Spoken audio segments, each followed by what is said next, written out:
இந்த கடைசி லாஸ்ட் 1 மந்தா நடந்த ஒரு சில விஷயங்கள் உங்ககிட்ட நான் ஷேர் பண்ணணும்னு ஆசைப்படுறேன். இந்த 200 யூனிட் மின்சாரம் கட்டணமில்லா மின்சாரம் அறிவிச்சோம். அதுல ஆல்ரெடி இருந்த 100 யூனிட் திமுக கொடுத்தது கிடையாது. மேடம் ஜெயலலிதா மேடம் இருந்தப்போ செஞ்சுட்டு போனது. ஸ்டாலின் சார் பதவி போன அந்த கடுப்புல அறிக்கையா விட்டு தள்ளிக்கிட்டு இருக்கிறாரு. என்ன பண்ணீங்க உங்களுடைய ஆட்சியில?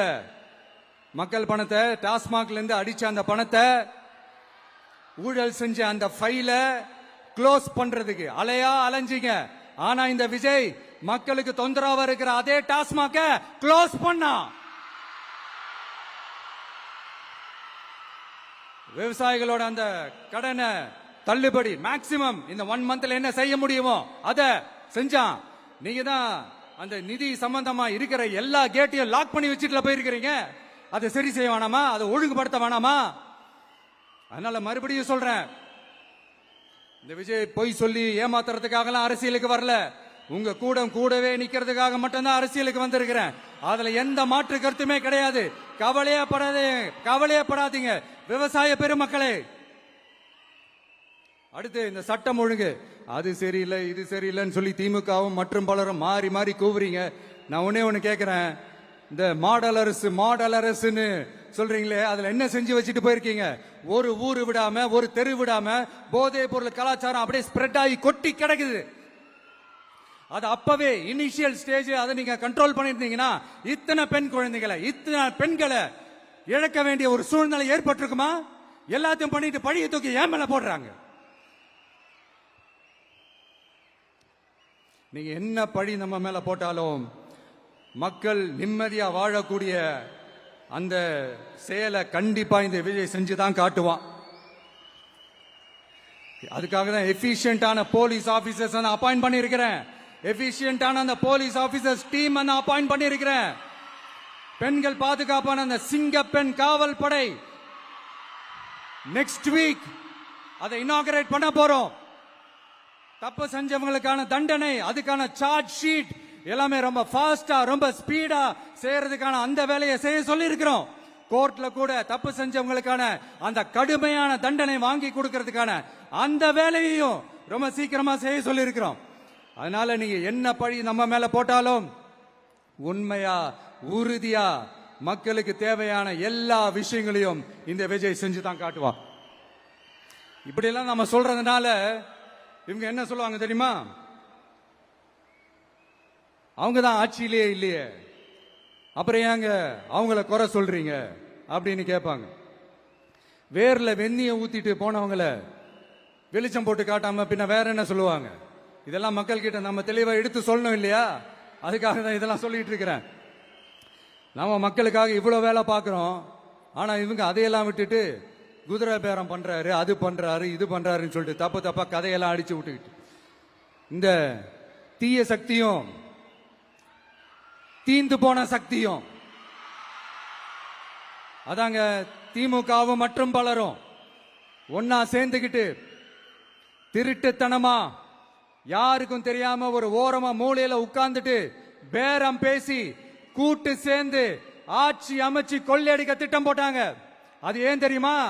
உங்களோட இந்த டிவிக்கு ஆட்சி அமைஞ்சா அவங்க பொழப்பே போயிடும். அந்த கொள்ளையடிக்கிறது லஞ்சம் ஊழல் எல்லாமே கத்தம். அதான் இந்த காரணம். அடுத்து ஸ்டாலின் சார், திமுக இப்போ தீய சக்தி மட்டும் இல்ல, மக்களை விட்டு ரொம்ப தூரமா போன தூர சக்தி, ஓர சக்தி, கோர சக்தி, பார சக்தி.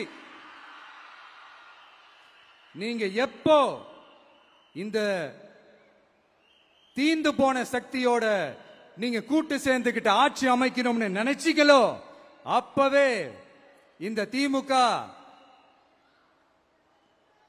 தூர்த்து போன சக்தியாகவும் ஆயிடுச்சு.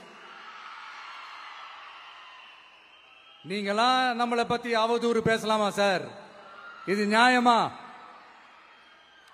மக்களை இவ்வளவு பெரிய மக்கள் சக்தி நம்மளோடு இருக்கும் போது நமக்கு எதுக்கு வேற அரசியல்? எலெக்ஷன்ல 50-60 வருஷமா இருந்த சாதிய உடைச்சிருக்கிறோம், மதத்தை உடைச்சிருக்கிறோம், காசு கொடுத்து ஓட்டு வாங்கறத உடைச்சிருக்கிறோம். நாம எது செஞ்சாலும் கான்ஸ்டிடியூஷன்ல தான் செய்வோம். நாம சிங்கிள் மெஜாரிட்டி வாங்கி இருந்தாலும் நம்மள நம்பி முறையா கூட்டணியில கட்சியில ஆதரிக்க வர்றவங்களை அரவணைச்சு தான் இருப்போம். நான் இப்பவும் மீண்டும் டிக்ளேர் பண்றேன், டிவிகே ஆட்சி எந்த பாகுபாடும் இல்லாம எல்லாருக்குமான ஒரு ஆட்சியா தான் இருக்கும். அதுல எந்த மாற்றமும் கிடையாது. ஸ்டாலின் சார் மாதிரி ஊசலாட்டம் இருக்கவே இருக்காது. மதச்சார்பற்ற கொள்கையில சமரசமே இல்லை. மாநில உரிமைகள்ல விட்டு கொடுக்கவே மாட்டோம். நதி நீர் உரிமைகளை விட்டு கொடுக்கவே மாட்டோம். சமூக நீதி, சம நீதிய, சமத்துவ நீதிய ஒரு நாளும் விட்டு கொடுக்கவே மாட்டோம். அதனால திருச்சி கிழக்கு தொகுதி மக்களே, தமிழ்நாட்டில் இருக்கிற 234 தொகுதியும் நம்ம தொகுதி தான். அதுல எந்த கட்சி ஜெயிச்சிருந்தாலும் அது நம்ம தொகுதி தான். பெரம்பூரா இருக்கட்டும், திருச்சி கிழக்கா இருக்கட்டும், எனக்கு 2 கண்கள் மாதிரி. அதுலயும் திருச்சி கிழக்கு என் செல்ல புள்ள மாதிரி. அதனால வரப்போற இடைத்தேர்தல்ல உங்க வீட்டில் இருக்கிற ஒருத்தரை, உங்கள ஒருத்தரை தான் வேட்பாளரா நிக்க வைக்க போறோம். நீங்க எப்படி இந்த விஜய்க்கு ஆதரவு கொடுத்து ஓட்டு போட்டு ஜெயிக்க வச்சீங்களோ, அதே மாதிரி வரப்போற இடைத்தேர்தல்ல உங்களுடைய அந்த வேட்பாளரையும் ஜெயிக்க வைப்பீங்கன்ற அந்த ஒரு நம்பிக்கை நான் முழுமையா தான் நம்புறேன். உங்களுக்காக உழைக்க வந்திருக்கிறேன். உங்களுக்காக எல்லா விஷயத்தையும் நான் பார்த்து செய்வேன். ஊழல் இல்லாத, லஞ்சம் இல்லாத ஒரு ஆட்சியை நான் கொடுப்பேன். I understand. ஒரே நாள் அது நடக்காததான், மேஜிக் இல்ல. பட் ஒரு நாள் அதை நான் நடக்க வைப்பேன். எனக்கு இப்ப வேற எந்த வேலையும் இல்ல உங்களுக்காக உழைக்கிறத தவிர. என் கடன் இனி என் மக்களுக்கு பணி செய்து கிடைப்பதே. மீண்டும் என்னை ஜெயிக்க வச்ச தமிழக மக்களுக்கும் திருச்சி கிழக்கு தொகுதி மக்களுக்கும் மீண்டும் என்னுடைய நன்றியை தெரிவிச்சுக்கிட்டு கான்பிடண்டா இருங்க. நல்லதே நடக்கும். வெற்றி நிச்சயம். மீண்டும் சந்திக்கும் வரை நன்றி, வணக்கம்.